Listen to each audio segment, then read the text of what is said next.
Srihari Panchatulasi pack లో drops తో పాటు చప్పరించే టాబ్లెట్స్ కూడా ఉన్నాయి. డెల్టా శ్రీహరి పంచతులసి. రవి సార్ నమస్కారం సార్. నమస్తే కవిత. సో ఎన్నికల సమయం అయ్యేసరికి మెల్లిమెల్లిగా సంస్థలన్నీ ప్రీపోల్ సర్వేల మీద ఫోకస్ పెట్టినట్టుగా ఉంది సార్. ఒకటి తర్వాత ఒకటి రీసెంట్ టైమ్స్లోనే మనం బోల్డ్ అండ్ గురించి మాట్లాడుకున్నప్పుడు లేటెస్ట్గా లోక్ పోల్ సర్వే సార్. ఈ సర్వే అనేది ఇంట్రెస్టింగ్గా అనిపిస్తోంది. ఇందులో కాంగ్రెస్కి ఎక్కువ స్థానాలు వస్తున్నాయి సార్, బీఆర్ఎస్కి తగ్గిపోయాయి. ఇంతకాలం మనం చూసిన దాంట్లో బీఆర్ఎస్ కనిపించింది, లోక్ పోల్ దాంట్లో అయితే కాంగ్రెస్ ఎక్కువ కనిపిస్తోంది సార్. అంటే ఇప్పుడు రియల్ ఫైట్ స్టార్ట్ అవుతుంది కదా. నిజంగా జనం ఇది మనం మామూలుగా మాట్లాడింది చాలాసార్లు అనుకుంది ఏంటంటే జనరల్ గుడ్ విల్ ఏదో ఉంటుంది కాబట్టి అనేక సమస్యలు వచ్చినా ఫైనల్గా ఉండొచ్చు అని. కానీ లోక్ పోల్ సర్వే అందరు ప్రముఖంగా ఇచ్చిన దాంట్లో Congress will be the leading party, BRS second, BJP అసలు నామినల్ పార్టీ అని. దాన్ని మరీ 3-5 స్థానాల కంటే ఎక్కువ రావన్న స్థాయికి తీసుకెళ్ళి, అంటే 3 ఇప్పుడున్న స్థానాలు తగ్గించినా కాదు. నిజంగా బీజేపీకి 5 వస్తే కూడా 2 పెరిగినట్టే కదా. కాబట్టి ఇక్కడ సమస్య అంతా బీఆర్ఎస్ కాంగ్రెస్ మధ్యలోనే.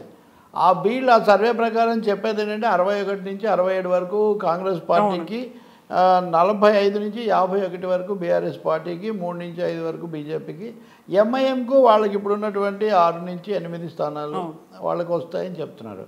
అంటే ఈ అన్ని సర్వేల్లో కూడా ఎంఐఎం స్థానాన్ని అందరూ అలాగే ఉంచుతున్నారు, దాన్ని ఏం మార్చట్లేదు. కానీ బీఆర్ఎస్ కాంగ్రెస్ మధ్యలో ఆ తేడా ఉంది. అయితే ఓట్ల శాతం వీళ్ళు చెప్పేది చూసుకుంటే కాంగ్రెస్కు 41 నుంచి 44%, బీఆర్ఎస్కు 39 నుంచి 42%. అంటే అక్కడ సీట్ల శాతం చూసినా ఇక్కడ చూసినా కానీ లోయర్ మార్జిన్ హైయెస్ట్ మార్జిన్ చూస్తే మటుకు ఆ తేడా చాలా దగ్గరగా ఉంది. అంటే ఇప్పుడు అంతే కదా, ఇక్కడ ఓట్ల శాతం చూస్తే వాళ్ళ 39, ఇక్కడ వీళ్ళది ఎంత ఉంది, వీళ్ళకు 42, వాళ్ళకి 41 లోయర్, వీళ్ళకి 42, అంటే 1%. అంటే వాళ్ళు హైయెస్ట్ అయితే మ్యాక్సిమం అంటారు, మినిమం మ్యాక్సిమం. వాళ్ళ మినిమంకు వీళ్ళ మ్యాక్సిమంకు తేడా చూస్తే తక్కువగా ఉంది. అంటే పాజిబుల్ కదా ఆ సర్వే ప్రకారం సీట్లు కూడా. కాబట్టి ఇక్కడ ఈ సర్వేలో మనం తీసుకోదగింది అది ఎక్కువ ఉంది కాబట్టి చర్చలో ఒకటి, మీరు గతంలో కూడా అనుకున్నాం, మనం ఒక హెడ్డింగ్ కూడా పెట్టాం, బీఆర్ఎస్ గెలిచినా మెజారిటీ బాగా తగ్గుతుందని. మెజారిటీ ఇంకొంచెం తగ్గిందనుకోండి తప్పకుండా అది మైనారిటీలో పడుతుంది కదా. అలాంటి లక్షణాలు కూడా లేకపోలేదు అని సర్వే గట్టిగా చెప్తోంది. మ్యాజిక్ ఫిగర్ అనేది కేవలం. రెండోది కాంగ్రెస్ పార్టీ విషయానికి వస్తే మటుకు వాళ్ళు అంత అనుకూలంగా అన్నప్పటికీ కూడా పోటీ తీవ్రంగానే ఉండబోతుంది అనే విషయం కూడా తెలుస్తుంది. ఓట్ల శాతంలో కానీ 2% మించి తేడా ఉండట్లేదు. 2% సీట్లలో ట్రాన్స్ఫర్ అయితే 10 అవుతాయి అనేది అది వేరే లెక్క. కానీ అన్నిసార్లు అన్ని చోట్ల అలాగే జరగక్కర్లేదు. అంటే ఇండిపెండెంట్లు ఉంటారు, లేదా చిన్న పార్టీలు ఉండొచ్చు, లోకల్ కండిషన్స్ ఉండొచ్చు, బలమైన అభ్యర్థులు ఉండొచ్చు, అనుకోని సమస్యలు రావచ్చు. కాబట్టి ఓవర్హెల్మింగ్గా థంపింగ్గా వస్తుంది అనే పరిస్థితి అయితే లేదు. కాంగ్రెస్ కూడా కేర్ఫుల్గా ఉండాలి, ఉంటే కొంచెం బాగానే గట్టెక్కొచ్చు అనే ఒక అంశం మటుకు కనిపిస్తుంది. అలాగే బీఆర్ఎస్ ఇప్పటికే వాళ్ళు కొన్ని సమస్యలు ఎదుర్కోవటం ఇదంతా అయిపోయింది. నిజంగా చెప్పాలంటే కేసీఆర్కు అంత ధీమాగా తిరుగులేదు అనేదే ఉంటే కనుక అసంతృప్తికి గురైన ప్రతి నాయకుడిని తెచ్చి ఒక పదవిలో పెట్టరు, అది కూడా ఇంత తొందరగా. ఎన్నికలు అయిన తర్వాత కొత్త ప్రభుత్వంలో పెట్టడం వేరు. కానీ అంతకు ముందే ఎవరెవరికి సీట్లు ఇవ్వలేకపోయారో లేదా ఎవరెవరు డ్రాప్ చేశారో వాళ్ళందరినీ కాంపెన్సేట్ చేసే విధంగా ఇంకో పొజిషన్లో పెట్టడం అంటే లీడర్షిప్ వల్నరబుల్గా ఉంది.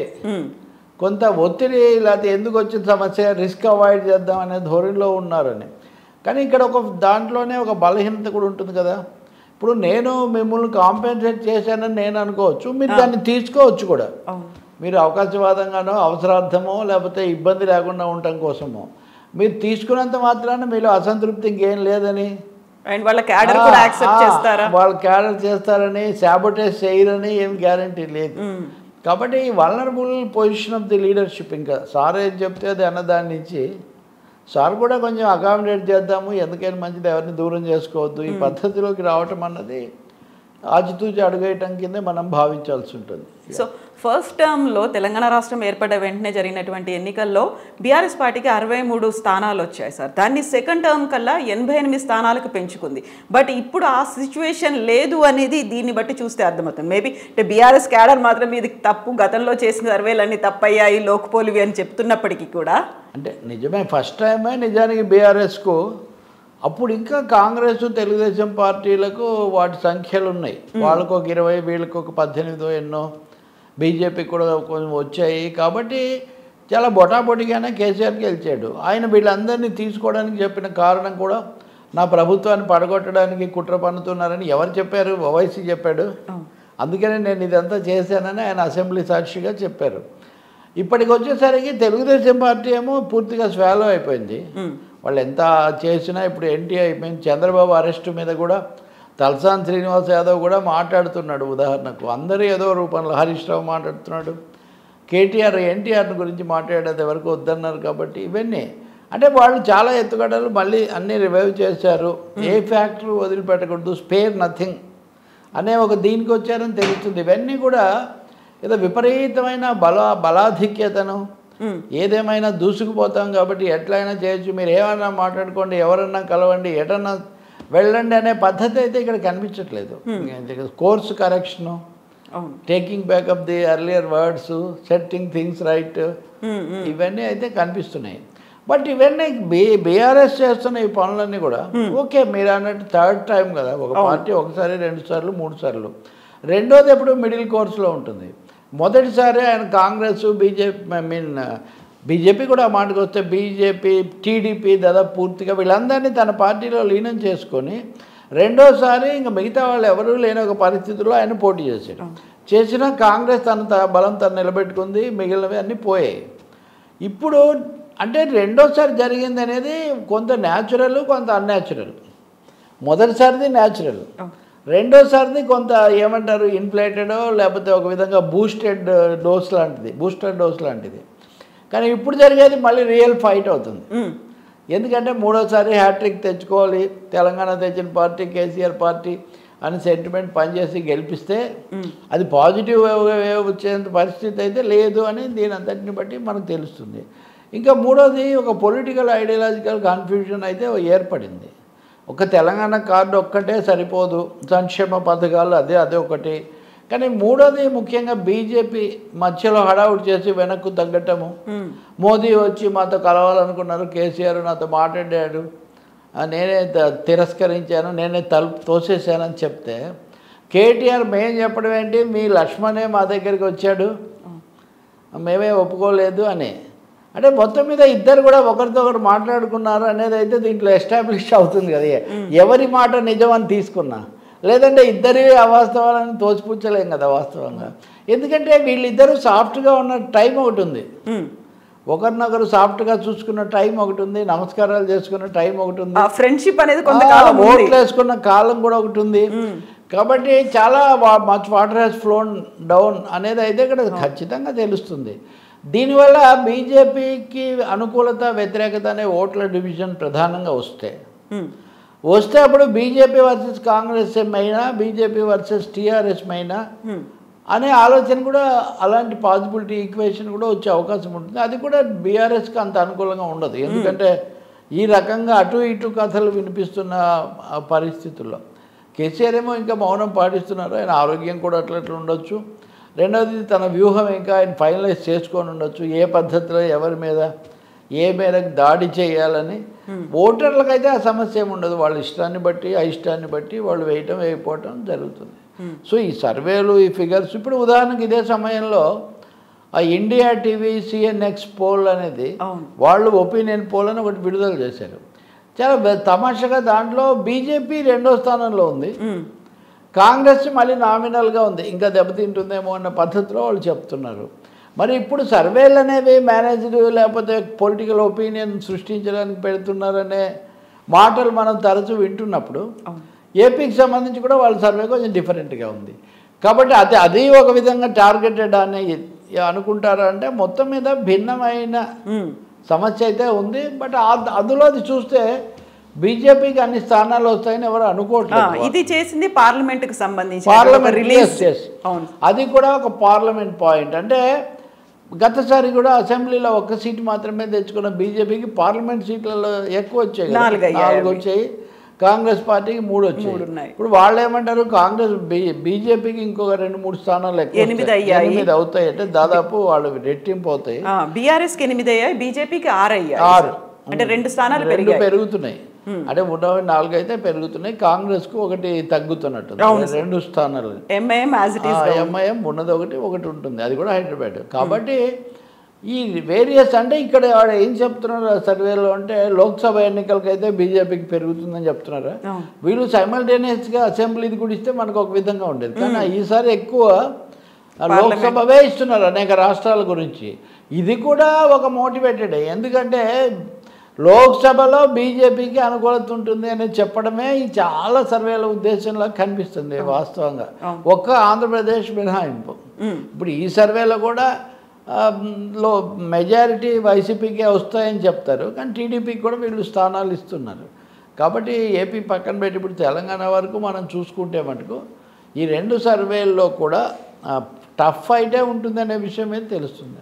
సో కాంగ్రెస్ కూడా ఈ సర్వేలు చూసేసి టేకన్ ఫర్ గ్రాంటెడ్గా ఎలాగో వచ్చేస్తాం అయిపోయింది అనుకుంటే లేదు, చాలా 1%, 2% తేడాతో ఉన్నదాన్ని భర్తీ చేసుకోవడానికి వీలైనంత ఇది చేయాలి. ఒకటి వాళ్ళు యునైటెడ్గా ఉండాలి, 2 అది వామపక్షాల లేకపోతే ఇంకొకరా కలిసి వచ్చే వాళ్ళతో మ్యాక్సిమం ఓట్ పూల్ అనేది వాళ్ళు మ్యాక్సిమం చేసుకోవాల్సిన అవసరం ఒకటి ఉంటుంది.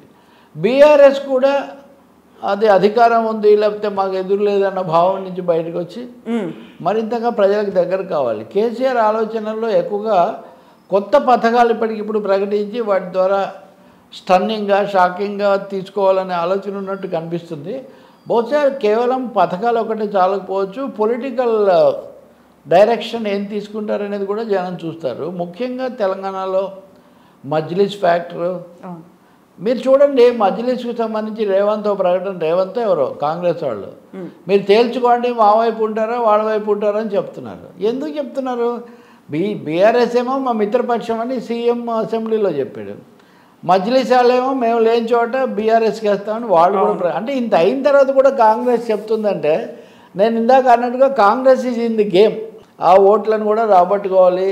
ఇప్పుడు 10 సీట్లు తేడా వచ్చాయి అనుకోండి ఇందాక అనుకున్నట్టు, వాళ్ళకు 7-8 వస్తాయి, అవి సరిపోతే ఏదో గట్టెక్కొచ్చు అనే ఒక ఆలోచన అనమాట. కాబట్టి ఈ పిక్చర్ కొంచెం హేజీగా ఉందన్నమాట, అంటే మిశ్రమ చిత్రం, మిక్స్డ్ పిక్చరే ఉంది. కానీ ఈ సర్వేల ప్రకారం చూస్తే వన్ సైడెడ్గా లేదు, వన్ సైడెడే మాకు తిరుగులేదని బీఆర్ఎస్ నాయకులు కేసీఆర్ ఈ మధ్య మాటలు కేటీఆర్, హరీష్ లేకపోతే ఇట్లాంటి వాళ్ళు చెప్తున్నారు. కానీ వాళ్ళు తీసుకుంటున్న చర్యలు జాగ్రత్తలు మటుకు వాళ్ళు చాలా అప్రమత్తంగానే ఉన్నారు. వాళ్ళు అన్ని ఈవెంచువాలిటీస్కి సిద్ధమై నిలబెట్టుకోవటం మీదే ప్రాధాన్యత ఇస్తున్నారు అనేది అర్థమవుతుంది.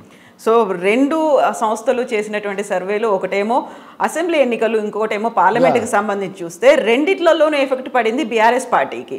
సో బీజేపీ అయితే అసెంబ్లీలో లేదు, పార్లమెంట్లో పెరిగింది, బట్ కాంగ్రెస్కి మాత్రం మిశ్రమంగా కనిపిస్తోంది సార్. అంటే రెండింటికి మిశ్రమమే కదా, నిజమే. అంటే ఇవన్నీ అందుకే వాటిని జనం కొంచెం ప్రశ్నించడం స్టార్ట్ చేస్తారు. అంతకుముందు ఉన్న దాంట్లో కూడా ఒక 10 సీట్లు ఎక్కువ రావచ్చు, అది ఇది అన్నారు. మీరు ఎన్నికలు దగ్గర పడే కొద్దీ మార్జిన్లు, థింకింగ్లు, ప్రిఫరెన్స్లు, ఛాయిస్లు పెరుగుతుంటాయి. ఒకే దాంట్లో ఉన్న వాళ్ళు కూడా ఏదో ఇంకొకసారి ట్రై చేద్దాం అని ఇట్లాంటి ఆలోచనలు కూడా వస్తుంటాయి. కాబట్టి ప్రాంతీయ పార్టీ రంగంలో ఉన్న చోట 2 ప్రాంతీయ పార్టీలు అయితే అదొక తీరు, ఇక్కడ ఒకటి ప్రధానంగా జాతీయ, మిగిలిన 2 జాతీయ పార్టీలు. అక్కడ మీరు ఏపీలో ఉంటుంది టీడీపీ, వైసీపీ ఉంటాయి, లేకపోతే ఇంకా కొన్ని రాష్ట్రాల్లో అలాంటి సిచ్యువేషన్ ఉంది మనకు. కానీ ఇక్కడ జాతీయ పార్టీలే పోటీ పడుతున్నాయి. కాబట్టి నేషనల్ పాలిటిక్స్ ప్రభావం కూడా మనం చూడాల్సి వస్తుంది కదా. తర్వాత జాతీయ స్థాయిలో వచ్చే పోలరైజేషన్ ఎలా ఉంటుంది.